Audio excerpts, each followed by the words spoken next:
Hello everyone, welcome back to my mini blog. আজ হলো শুভ দোলযাত্রা। আমি ফ্রেশ হয়ে চলে এসেছি গোপালকে তুলতে। এই হলো আমাদের গোপু। তুলসী মঞ্চটা ধুয়ে দিয়ে গোপু ভাইকে আর সব ঠাকুরদের আবির মাখালাম। তারপর বাসন মেজে ধুয়ে ফুলগুলো তুললাম। আজ জবা ফুলটা খুব দারুণ বড় হয়ে ফুটেছিল। তারপর গোপু ভাইকে গঙ্গার জল আর তুলসী পাতা দিয়ে স্নান করিয়ে দিলাম। গোপুকে রেডি করিয়ে ভোগ দিলাম।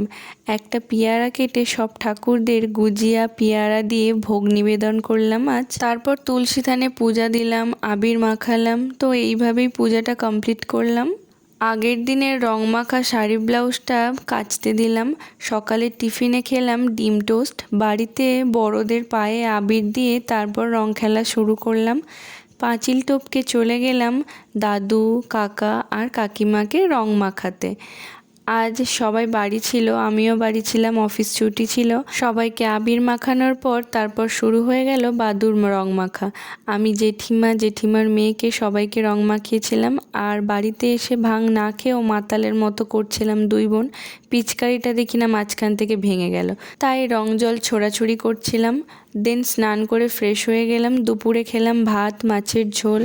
সন্ধ্যায় গাছের খাবার দিয়ে তিনজনে বেরিয়ে পড়লাম শীতলা মন্দিরে যাওয়ার জন্য। এই আমাদের হলো শীতলা মায়ের মন্দির। লম্বা লাইন দিয়ে খিচুড়ি ভোগ প্রসাদ বাড়ির জন্য নিলাম। আজ এখানে প্রায় 30,000 লোকের আয়োজন করা হয়েছে। তারপর আমরাও খেতে বসে পড়লাম। খেলাম খিচুড়ি, বাঁধাকপির ঘন্ট, চাটনি। তো এইভাবেই দিনটা কাটলো। ভিডিওটা ভালো লাগলে চ্যানেলটাকে সাবস্ক্রাইব করবে। বাই।